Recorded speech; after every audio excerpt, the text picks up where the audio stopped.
তুবু ইলাল্লাহি জামিআ আইয়ুহাল মুমিনুন লাআল্লাকুম তুফলিহুন।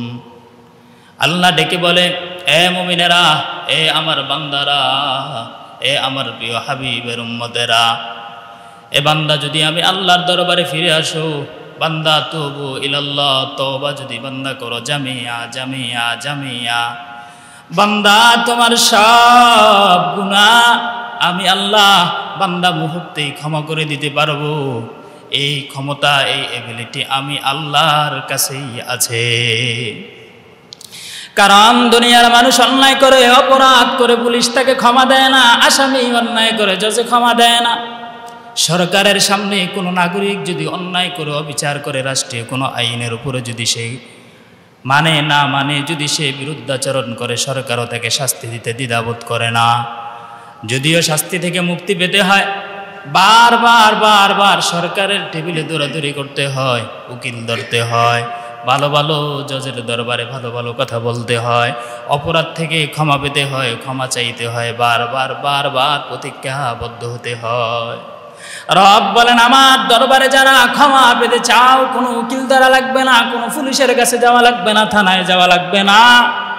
এরে বান্দা, এক নাম্বার কারণ জামিয়া, বান্দা সবগুলো ক্ষমা আমি আল্লাহ করে দিব, সবগুলা ক্ষমা গুনাহ আমি আল্লাহ মাফ করে দিব যদি বান্দা আমার দরবারে ফিরে আসো। শুধু আমার কাছে ফিরে আসলে হবে, অন্য কোথাও যেতে হবে না।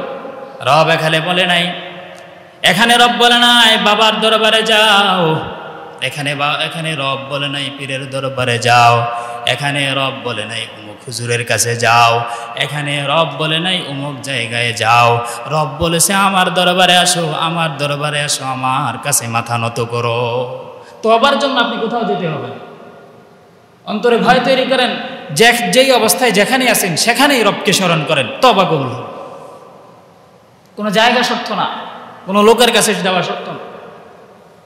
আপনি তওবা করবেন যে রব তুমি আমাকে ক্ষমা করে দাও, আমি পূর্বের যত গুনাহ করেছি, অতীতের যত গুনাহ আমার দ্বারা হয়েছে, সবগুলোর প্রতি আমি লজ্জাবোধ, আমি লজ্জিত, আমি নিজের প্রতি নিজে খুবই ঘৃণা আমার অন্তরে তৈরি হইতেছে।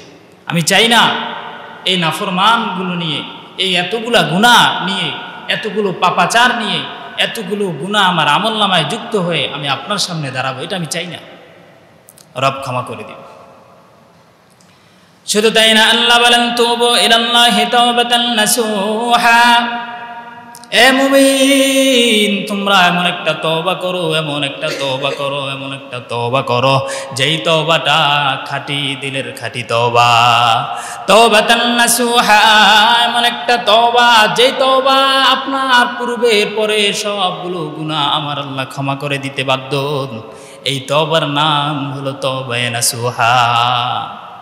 মায়ার নবী বলেন, ক্বালান নবী সাল্লাল্লাহু আলাইহি ওয়া আলিহি ওয়া সাল্লাম, ওয়াল্লাহি ইন্নী লা আস্তাগফিরুল্লাহ আতুবু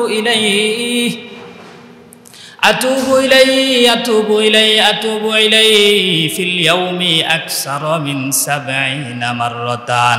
আমার মায়ার নবী বলেন, আমি আল্লাহর পয়গম্বর দৈনিক আকসারা মিন ফিল ইয়াউম, আমি দৈনিক কি করি? ৭০ মাররাতান, আমি দৈনিক ৭০ বারের বেশি তওবা করি। অন্য রাওয়ায়াতে আসছে ফি রাওয়ায়াতিন ১০০ মাররাতান। আমার রব বলেন, আমার পয়গম্বর এত এত এত এত তওবা করে। হাদিসে আসছে, মুসলিমের বর্ণনা ১০০ বার পর্যন্ত নবী তওবা করে। আবার বুখারীর বর্ণনা আসছে নবী দৈনিক ৭০ বারের বেশি আল্লাহর দরবারে ক্ষমা চায়। আরে আল্লাহর গোলাম নবী ৭০ বারের বেশি ক্ষমা চায় কেন?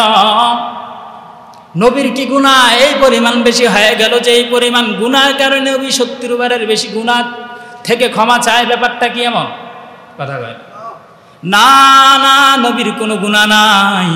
যেই নবীর আগে পরের গুনাহ আমার আল্লাহ ক্ষমা করে দেয়, যেই নবীর আমলনামায় কোনো গুনাহ নাই, ওই নবী যদি দৈনিক ৭০ বারের চেয়েও ১০০ বারের বেশি তওবা করতে পারে, আমার নবী বলেন তোমরা উম্মত হয়ে তাহলে তোমাদের কত বেশি তওবা করতে হবে। নবী যদি এতবার তওবা করে, তাহলে আমি আর আপনি কয়বার তওবা করব? কতবার তওবা প্রয়োজন? হাদিসের বর্ণনা, এত বেশি নবী তওবা করতেন, এতবার রবের কাছে ক্ষমা চাইতেন, মনে হইতো কিয়ামত শুরু হয়ে গেছে। মানুষও ভয় পাইতো, কিরে কিয়ামত কিছু হয়ে যাবো নি, রসুল কি এত কান্নাকাটি কিসের জন্য করতেছে? আম্মা জান আয়েশা বলে, আমি ঘুমাইতেছি, দেখি গুনগুন শব্দ শোনা যায়, কান্নার ধ্বনি শোনা যায়। আমি রসুলকে খুঁজে পাইতেছিলাম না, পরে দেখি রসুল সিজদায় পড়ে গেছে। সুবহানাল্লাহ। এত বেশি রসুল তওবা করতেন। তওবা এমন একটা দামি সম্পদ, তওবার কারণে বান্দা তোমার সবগুলো আমল আমার আল্লাহ কবুল করে নিবে, অতীতের গুনাহ ক্ষমা করে দিবে। তওবা করতে যদি বান্দা পারো, তাহলেই রবের কাছে তুমি দামি হয়ে যাইবা। হাদিসের বর্ণনা, হুজুর সাল্লাল্লাহু আলাইহি ওয়াসাল্লামের খাদেম আনাস ইবনে মালিক রাদিয়াল্লাহু আনহু বলেন, তওবাকারীর প্রতি আমার আল্লাহ এই পরিমাণ খুশি হয়, ওই বান্দার নেই যেই বান্দা মরুভূমিতে রওনা হয়ে গেল, সফরে রওনা হয়ে গেল, সফরে রওনা হওয়ার কারণে উট নিয়ে রওনা হয়ে গেল, খাদ্য সমগ্র বস্তু নিয়ে রওনা হয়ে গেল। মরুভূমির গভীরতায় বান্দা উটটাকে হারায় ফেলল, খাদ্য হারায় ফেলল, পানি হারায় ফেলল, উট পায় না, খুঁজতে খুঁজতে হয়রান হয়ে গেল। কই পাওয়া যায় উট, কোথাও খুঁজে পাইল না। খাদ্য সামগ্রী নিয়ে উট পালায় গেল, উটকে খুঁজে পাওয়া যাইল না। ওই বান্দা ক্লান্ত হতে হতে হতে হতে একটা গাছের নিচে শুয়ে গেল। হঠাৎ বান্দা ঘুম থেকে উঠে দেখে উট খাদ্য নিয়ে দাঁড়িয়ে আছে। ওই বান্দা খুশিতে বলে, আনতা আবিদি ওয়া আনা রাব্বুক। সে এই খুশিতে আল্লাহর কাছে বলে, হে মালিক, তুমি আমার বান্দা, আমি তোমার রব। এই কথা বলে মানুষে আনন্দের কারণে কন্ট্রোল হারায় ফেলে, ভুলে মুখে উচ্চারণ করে ফেলে। আল্লাহ বলেন, ওই বান্দার চেয়েও বেশি আমি আল্লাহ যে তওবা করে তার প্রতি খুশি হই। তওবা করলে আল্লাহ খুশি হয়। যত কাজে তওবা করবে, প্রতিটা কাজে যদি তওবা করতে পারেন রব খুশি। যদি তওবা না করেন, মুনাজাত না ধরেন, মুনাজাত লাগবে না, ফিরে আসতে হবে না, চোখের পানি ফালাইতে হবে না, ঠিক আছে আল্লাহ ক্ষমা করে দিব, এই চিন্তায় আজীবন ঘুমান, ঠিক আছে মসজিদে যাওয়া লাগবে না, আজান হয়েছে কি হয়েছে, তওবা করে নিবনি পরে। কোনো এক সময় অপরাধ থেকে ফিরে আসুন, একটু বয়স হোক, যখন বৃদ্ধ হয়ে যাবো, কালো দাড়িগুলা যখন সাদা হয়ে যাবে, ছেলে মেয়ে বিবাহ শাদী দিয়ে দিব, তখন একটা তসবিহ নিয়ে মসজিদের সামনে কাতারে চলে আসুন। তখন ইসলামের কথা ভালোভাবে শুনবো, ভালোভাবে মানবো, আর মানুষকে তখন ভালো কাজের কথা বলবো, জ্ঞানের পাহাড় নিয়ে বসে থাকবো। তখন হবে না হবে। মায়ের নবী বলেন, আল্লাহ তাআলা প্রতিদিন রাতে ক্ষমার হাত প্রসারিত করে, প্রতি রাত ক্ষমার হাত প্রসারিত করে। আমার আল্লাহ দিনের বেলাও ক্ষমার হাত প্রসারিত করে। এই কারণে করে। আমার রব বলে, বান্দারা যারা রাতে গুনাহ করেছে, এরা যেন দিনের বেলা এরা তওবা করে নেয়। এই কারণে আমি আল্লাহ দিনের বেলা ক্ষমার হাত প্রসারিত করি। জোরে বলেন সুবহানাল্লাহ। আরে আল্লাহর গোলাম রাতে ক্ষমার হাত প্রসারিত করে, ব্যাপারটা এমন না। মায়ার নবী বলেন, ইয়াবসিতু বিন নাহার ইয়াদাহু বিন নাহার। আমার আল্লাহ দিনেও ক্ষমার হাত প্রসারিত করে, রাতেও করে, দিনেও করে। দিনের বেলা এই কারণে ক্ষমার হাত প্রসারিত করে। রাতের বেলা যারা গুনাহ করেছে, তারা যেন দিনের বেলা আল্লাহ দরবারে তওবা করে নেয়। এত মায়ার আল্লাহ, যেই আল্লাহ অপরাধের কথা বলে দেয়, অপরাধের কথা জানিয়ে দেয়, সেই আল্লাহ আবার ফিরে আসার কথা বলে। যে আল্লাহর সামনে অপরাধ হয়, সে আল্লাহ আবার বলে, বান্দা ফিরে আয়, ক্ষমা করে দিব। দুনিয়ার কোনো মানুষ বলে না অপরাধ করো আবার আমি ক্ষমা করে দিব, দুনিয়ার কোনো মানুষ বলে না। একবার দুইবার যদি অন্যায় হয়, সন্তানও মা বাবার প্রতি ঘৃণা তৈরি করে দেয়। মা বাবা সন্তানের প্রতি ঘৃণা তৈরি করে ফেলে, কারণ একবার দুবার তিনবার আর কত সহ্য করা যায়। এতবার অন্যায় সহ্য করা সম্ভব না। কিন্তু আমার আল্লাহ এত মায়ার আল্লাহ, বান্দার প্রতি কোনো রাগ করে না। আমার আল্লাহ বলেন, ইন্নী জাইলুন ফিল আরদি খলিফা। قالوا أتجعل فيها من يفسد فيها ويسفك الدماء ونحن نسبح بحمدك ونقدس لك قال إني أعلم ما لا تعلمون আল্লাহ ফেরেশতাদেরকে বলে, এ ফেরেশতারা, আমি জমিনে খলিফা নিযুক্ত করব, আমার একদল বান্দা জমিনে পাঠাইব। ফেরেশতারা বলে, ও মালিক, কেমন কি মানুষ আপনি পাঠাইবেন যারা জমিনের ভিতরে অত্যাচার করবে, দুশ্মনী করবে, মানুষের রক্তপাত ঘটাবে, যারা জমিনে বসে বসে আপনার নাফরমানি করবে, এমন কিছু মানুষকে আপনি বানাইতে চান? আমরাই তো আপনার ইবাদতের জন্য যথেষ্ট, আমরাই তো আপনার গোলামি করি, তসবিহ পড়ি, জিকির করি, আপনার স্মরণ করি, আপনার হুকুম মেনে চলি, তাহলে কেন মানুষ বানাইবেন? আল্লাহ বলেন, ইন্নী আ'লামু মা লা তা'লামুন। আরে ফেরেশতা, আমি যা জানি তোমরা তা জানো না, কারণ আমি আল্লাহর কাছে ফেরেশতাও দামি না, পশু পাখিও দামি না, আমি আল্লাহর কাছে দুনিয়ার কোনো মাখলুক দামি না, আমি আল্লাহর দরবারে একমাত্র মানুষ হলো দামি। ইয়া বনি ইসরাঈল, বনি ইসরাঈলদেরকে বলেন, উযকুরু নি'মাতাল্লাহ, স্মরণ করো রবের সেই নিয়ামতের কথা। ফাদ্দালনি ইন্নী ফাদ্দালতুকুম আলাল আলামিন, যেই রব তোমাদেরকে পৃথিবীর সর্বশ্রেষ্ঠ মানুষ বানাইছে, শ্রেষ্ঠত্ব যে রব দিছে, সেই রবের দিকে ফিরে আসো, সে রবের কথা স্মরণ করো। আকিমিস সালাতা ওয়া আতুজ যাকাতা ওয়ারকাউ মা'আর রাকিঈন আতা'মুরুনান নাসা বিল বিররি ওয়া তানসাউনা আনফুসাকুম ওয়া আনতুম তাতলুনাল কিতাব। নামাজ পড়ো, যাকাত দাও, সতের কথা বলো, হকের কথা বলো, হকের কথা মানুষের কর্ণগহ্বরে পৌঁছায়া দাও। এরপরে আল্লাহ বলেন, শুধু তাই না, ওয়ারকাউ মা'আর রাকিঈন, রুকুকারীদের সাথে বান্দা রুকু করে দাও। শুধু তাই না, বান্দা আমি আল্লাহর দরবারে ফিরে আসো। ওয়াস্তাঈনু বিস-সাবরি ওয়াস-সালাহ, বান্দা ধৈর্য এবং নামাজের মাধ্যমে আমি আল্লাহর কাছে আশ্রয় চাও। ওয়া ইন্নাহা লাকাবীরাতুন ইল্লা আলাল খাশিঈন, রব বলেন এটা বড় কঠিন কাজ, এই কাজ সবাই পারবে না। ওয়া ইন্নাহা লাকাবীরাতুন ইল্লা আলাল খাশিঈন, সবাই নামাজ পড়তে পারবে না, সবাই রোজা রাখতে পারবে না, সবাই যাকাত দিতে পারবে না, সবাই রবের কথা শুনে মেনে চলতে পারবে না, সবাই বয়ান শুনে হেদায়েত পাবে না, সবার বয়ানে কথা ঢুকবে না, সবার দিলে কথা বসবে না।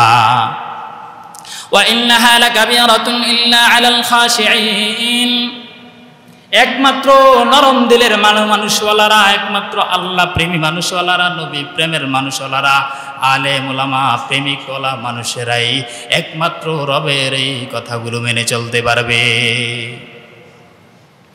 আরে আল্লাহর গোলাম, নামাজ পড়া, নামাজের সাথে ধৈর্য গ্রহণ করা, নামাজের সাথে সাথে ধৈর্য ধারণ করা, আর এটার মাধ্যমে আল্লাহর কাছে সাহায্য চাওয়া, এটাই হবে রবের কাছে সাহায্য চাওয়ার সিস্টেম। আজকে নামাজ নাই, রোজা নাই, পর্দা নাই, হালাল হারামের তমিজ নাই, ইসলাম মতো চলি না, হারামের খাতায় নাম। বলি আমরা দোয়া করলেই কবুল হয়ে যাবে, হুজুর দিয়ে দোয়া পড়াইলে কবুল হবে, হুজুরকে দাওয়াত দিলেই হয়তো দোয়া কবুল হয়ে যাবে। আল্লাহর কসম করে বলি, আল্লাহর কসম, আল্লাহর কসম, আল্লাহি বিল্লাহি তাল্লাহি, কসমের কথা বিশ্বাস না করলে তার ঈমানটা বড় দুর্বল। আল্লাহর কসম, নামাজ ছাড়া দোয়া কবুল হবে না, নামাজ ছাড়া হাত কবুল হবে না, নামাজ ছাড়া তুমি যতই গুণগান গাও, যতই ইসলামের কথা মানো, ইসলামের কথা অনুযায়ী চলো, আল্লাহর কসম করে বলি, নামাজ না পড়লে তোমার কোনো আমল আল্লাহ কবুল করবে না। নামাজ শর্ত, নামাজের কথা আল্লাহ বলেন, ওয়াস্তাঈনু বিস-সাবরি ওয়াস-সালাহ, নামাজ পড়ো, ধৈর্য ধারণ করো, দোয়ার জন্য ধৈর্য ধারণ করো, যে আল্লাহ দোয়া কবুল করবে। যদি তুমি নামাজ না পড়ো তো কি দোয়া করতে আসছো? কয়জনে নামাজ পড়েন, কয়জনে পড়ি?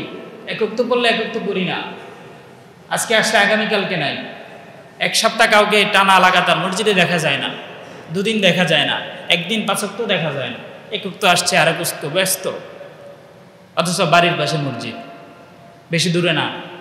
আগের জামানা মসজিদ অনেক দূরে দূরে ছিল, যাইতে অনেক সময় লাগতো। এখন অনেক গ্রাম্য অঞ্চলে আছে অনেক দূরে একটা মসজিদ, এরপরে মানুষ পায়ে হেঁটে হেঁটে মসজিদে রওনা হয়। আর আমরা বাড়ির পাশে, দরজা খুললে মসজিদ, আসতে রাজি নেই। আরে আল্লাহর গোলাম, আল্লাহ বলেছেন তুবু ইলাল্লাহি তাওবাতান নাসুহা, মুমিন তওবা করে নাও, বান্দা তওবা করে নাও। আমার আল্লাহ বান্দা তওবাটা তোমার অনেক পছন্দ করে।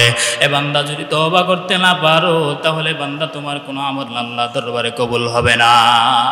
এক সাহাবী, মহিলা সাহাবী রাসূলুল্লাহ সাল্লাল্লাহু আলাইহি ওয়াসাল্লামের দরবারে হাজির হয়ে বলে, পয়গম্বর জানাইতু ইয়া রাসূলুল্লাহ, ও নবী, আমি জিনা করেছি, তওবা করতে চাই, দুনিয়ার আযাব থেকে রক্ষা পেতে চাই, আখিরাতের আযাব থেকে আমি জাহান্নাম থেকে মুক্তি পেতে চাই।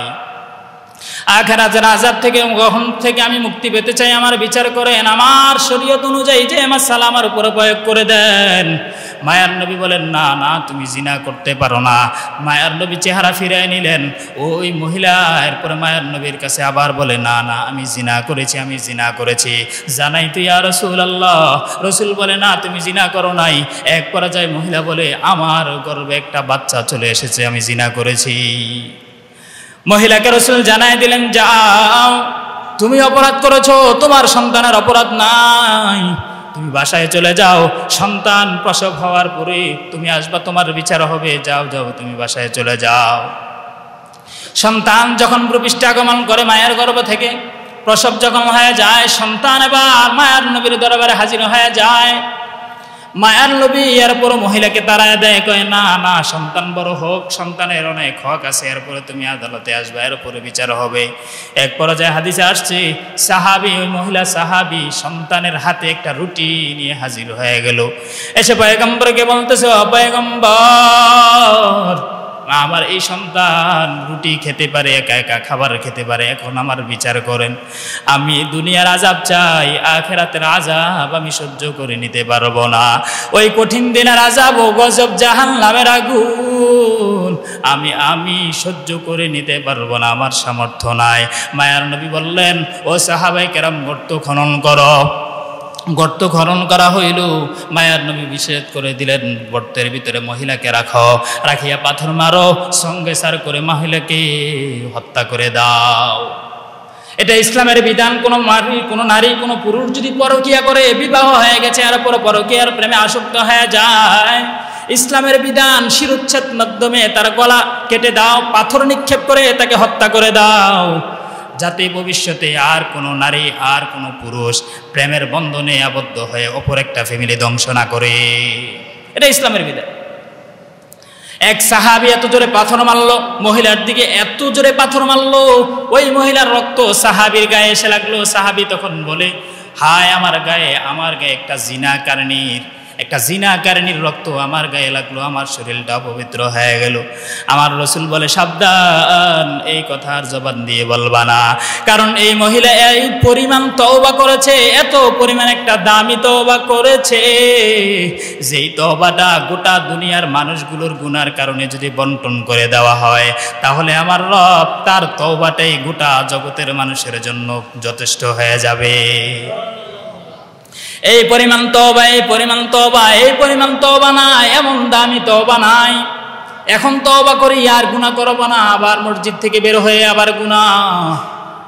বয়ান শেষ না হতে হতে সিগারেট নিয়ে দোকান দিকে যায়, বাড়ির পথে যায়, কি বয়ান শুনলো, কি মুনাজাতে ধরলো, কি নামাজ পড়লো, দোয়া কবুল হবে কিনা। এখান থেকে গেলেন, বের হলেন, মসজিদ থেকে বের হয়েছেন, বের হয়ে আপনি আরেকটা গুনাহের সাথে নিমজ্জিত হয়ে গেলেন।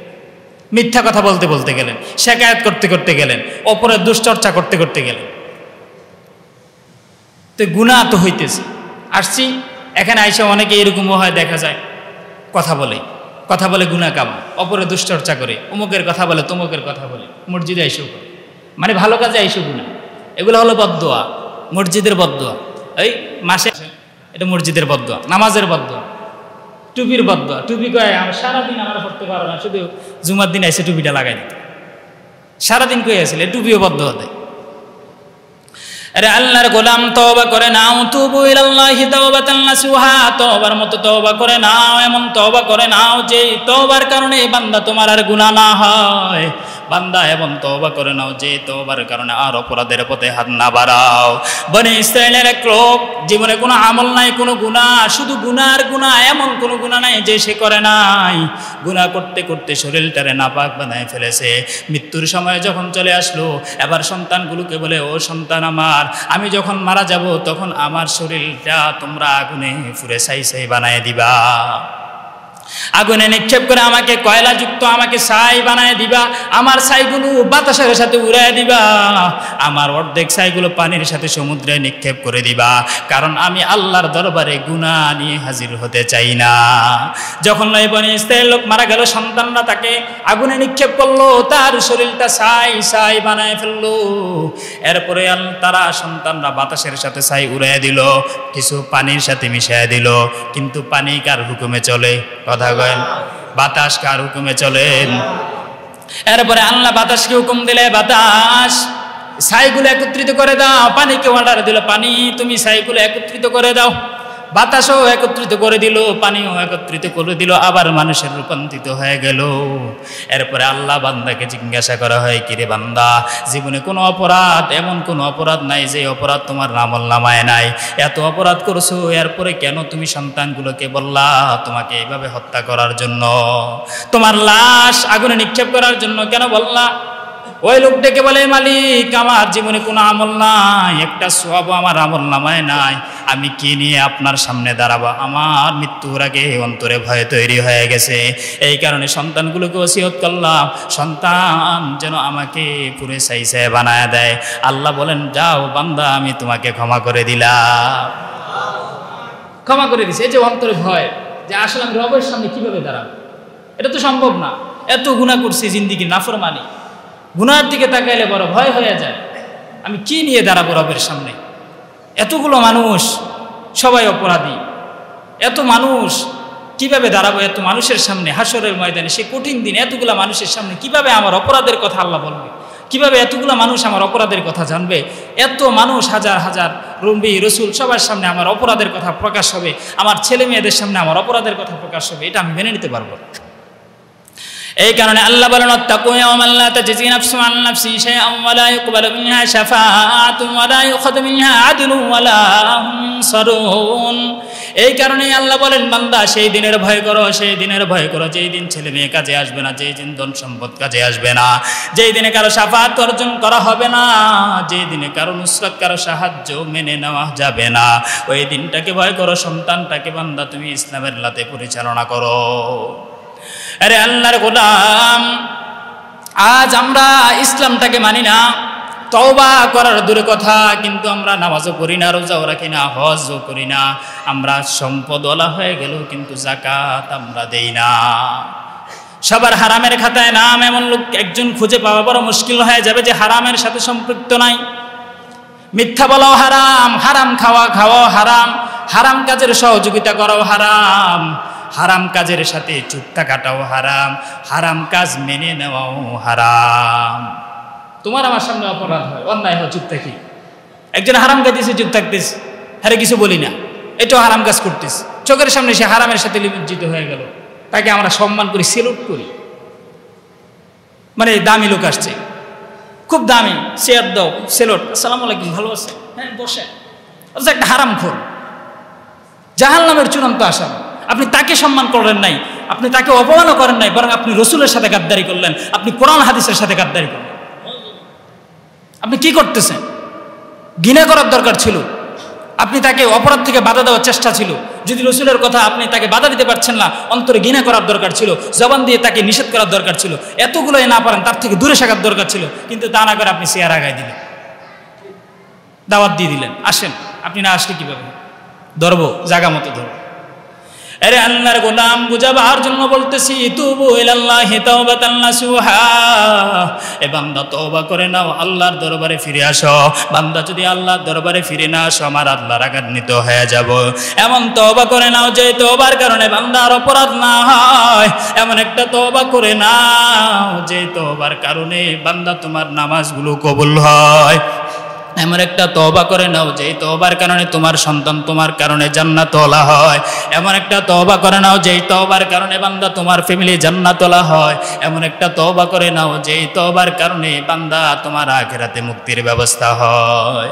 আরে আল্লাহর গোলাম তওবা যদি না করতে পারো কি নিয়ে রবের সামনে যাইবা? রব বলেন হুয়াল্লাযী খালাকালাকুম মা ফিল আরদি জামিআ সুম্মা ইসতাওয়া ইলাস সামাই ফাসাওয়াহুন্না সাবআ সামাওয়াত ওয়া হুয়া বিকুল্লি শাইইন আলিম।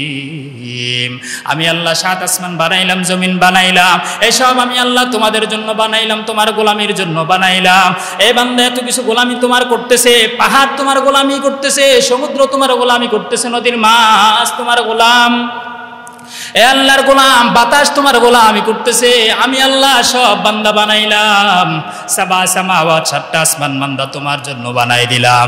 আমি আল্লাহ তাআলা ফি সিত্তাতি আইয়াম 6 দিনে আসমান জমিন বানাইলাম। আমি আল্লাহ তাআলা 2 দিনে আসমান বানাইলাম, 2 দিনে জমিন বানাইলাম, আরো 2 দিনে আসমান জমিন সাজাইলাম। এই 6 দিনে আসমান জমিন তোমাদের জন্য বানাইলাম, তোমার উপকারের জন্য, তোমার খেদমতের জন্য। দুনিয়ায় যা আছে আখিরাতে যা আছে সবই তোমার গোলাম, কিন্তু বান্দা তুমি আমি আল্লাহর গোলাম। আরে বান্দা ফিরে আয়, আমার দরবারে ফিরে আয়। বান্দা তোরে আমি একদিনে বানাই নাই, দুদিনে বানাই নাই, আসমান জমিনটারে 6 দিনে বানাইলাম, পাহাড় পর্বত 6 দিনে বানাইলাম, কিন্তু তোমারে আমি 6 দিনে বানাই নাই।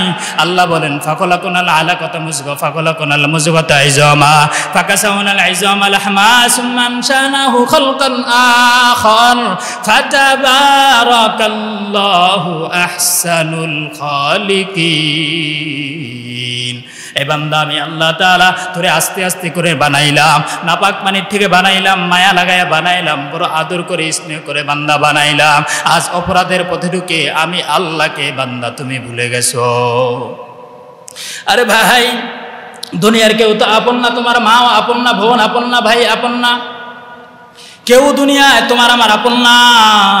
যেদিন বুঝবা সেদিন তোমার আর দ্বিতীয়বারের ফুসরত পাইবা না। যেদিন বুঝে আসবে সেদিন আর তখন সুযোগ পাবেন না। সেই বরিশাল বরগুনা জেলার ভিতরে বরগুনায় একটা সিডর হয়েছিল বহু বছর আগে। ওই এলাকায় বয়ানে যাওয়ার পরে ঘটনাটা আমি শুনেছিলাম। সন্ধ্যাবেলা পানি বেড়ে বেড়ে বেড়ে বেড়ে এমন হয়ে গেল, সন্তান দাঁড়িয়ে আছে, মা বাবাকে নিয়ে সন্তান দাঁড়িয়ে আছে, স্ত্রীও দেখতেছে, স্বামীও দেখতেছে, পানি বেড়ে বেড়ে এমন হয়ে গেল, মানুষগুলো ক্ষতিগ্রস্ত হতে চলছে। সন্ধ্যাবেলায় চিন্তা করলো বাড়িতে আর থাকা যাবে না, তাড়াতাড়ি বাড়ির থেকে বেগে যেতে হবে, এখান থেকে আশ্রয়স্থলে চলে যেতে হবে। এরপরে স্ত্রী ডেকে বলে, ও সন্তান তোমার বাবার কাছে যাও, আমি তোমাদের দায়িত্ব নিতে পারবো না, পানি বেড়ে গেছে, আমি একাই নিজেকে বাঁচার জন্য চেষ্টা করতেছি। বাবাকে দিয়ে দিল, স্বামী আমার 2টা সন্তান তুমি দায়িত্ব নাও, আমি নিতে পারবো না। এই বলে স্ত্রী ঘরের থেকে বেরিয়ে গেল। স্বামী কিছুক্ষণ পরে তাকায় দেখে পানির ঢেউয়ে কোথায় যেন তার স্ত্রীটা হারায় গেল। সন্তান এবার বাবার সাথে চলে গেল, বাবার সাথে চলতেছে, পানি পার হচ্ছে। এক পর্যায়ে পানি বেড়ে বেড়ে বেড়ে বেড়ে এমন হয়ে গেল বাবার গলা পর্যন্ত পানি চলে আসলো। এখন বাবা 2টা সন্তান নিয়ে বড় বিপদে পড়ে গেল। বাবা এবার বড় সন্তানটাকে ডেকে বলে, ও সন্তান আমার, আমাকে তুমি ছাড়িয়ে দাও, তোমাকে নিয়ে আমি বিপদে পড়তে পারবো না, তোমার কারণে আমার জীবন ঝুঁকিপূর্ণ হয়ে গেল, তুমি বড় কিন্তু আমার কাঁধে একটা ছোট সন্তান আছে, তুমি আমাকে ছাড়িয়ে দাও। সন্তান বলে, না বাবা আমি তোমাকে ছাড়বো না, এই পথে এত বেশি পরিমাণ পানি আমার আম্মাকে আর দেখা যায় না, এখন যদি তুমি আমাকে ছাড়িয়া দাও আমার নিশ্চিত মরণ হয়ে যাবে। বাবা সন্তানকে ছাড়তে চায় না। এক পর্যায়ে যখন দেখে বাবা সন্তানকে নিয়ে বিপদে আছে, বাবা একটা ধাক্কা মেরে সন্তানটারে ফালায় দিল, সন্তানটা পানির ঢেউ কোথায় জানি হারায় গেল। এক পর্যায়ে ছোট সন্তান যখন দেখে বাবা বড় সন্তানটা ধাক্কা মেরে ফেলে দিয়েছে, ছোট সন্তানটা বাবার গলায় আঞ্জা করে ধরলো, ধরে বলে, বাবা আমাকে তুমি ছাড়িয়া দিও না, এত বেশি পানি আমি সাঁতার জানি না, আমি কিভাবে পানি পার হব, আমাকে তুমি ছাড়িও না। বাবা এক পর্যায়ে দেখে নিজেও ডুবে যাচ্ছে পানিতে, সন্তানের কারণে সাঁতরাতে পারছে না। বাবা এক পর্যায়ে সন্তানকে বলে, ও সন্তান আমাকে তুমি ছাড়িয়া দাও, কিন্তু সন্তান ছাড়তে রাজি না। এক পর্যায়ে বাবা সিদ্ধান্ত নিল সন্তানকে যদি ছাড়তে হয় সন্তানের গায়ে গায়ে আঘাত করতে হবে।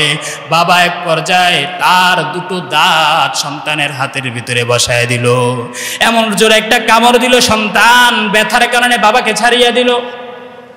এরে নবীর উম্মত, বুঝাবার জন্য বলতেছি, বাবাও বিপদে পড়লে সন্তানকে ভুলে যাবে, সন্তান বিপদে পড়লে বাবাকে ভুলে যাবে, হাসরের ময়দানে ভুলে যাবে, কবরে ভুলে যাবে, ফুলসিরাতে ভুলে যাবে।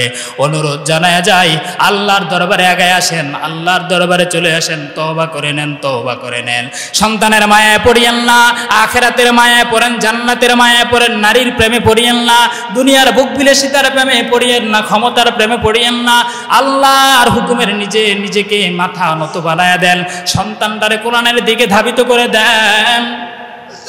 যারা মনে করে আমার সন্তান বিসিএস ক্যাডার হবে, ডাক্তার হবে, ইঞ্জিনিয়ার, ম্যাজিস্ট্রেট, পুলিশ হবে, এমপি মন্ত্রী হবে, আল্লাহর কসম যদি হায়াত না পায় কিভাবে হবে? আল্লাহর কসম যদি ব্রেন সুস্থ না থাকে কিভাবে হবে?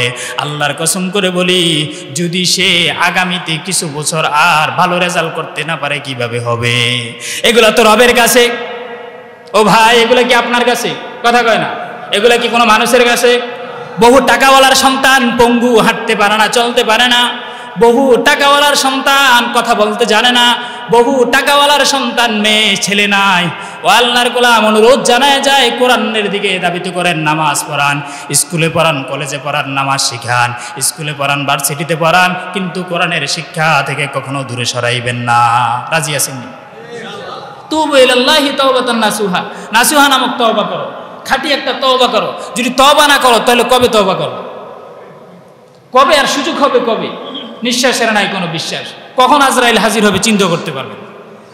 হঠাৎ চলে যাবে, বলে অকালে মৃত্যু হয়েছে। আসলে অকালে কোনো মৃত্যু হয় না। অকাল কোনো সময় আছে? অকাল কোনো জিনিস নেই। অকাল কোনো মৃত্যু হয় না। আপনার হায়াত শেষ, এটাই আপনার কাল, এটাই আপনার জন্য ধার্য ছিল। এই কারণে আপনি চলে গেছেন, এই কারণে আপনি বিপদে পড়ছেন।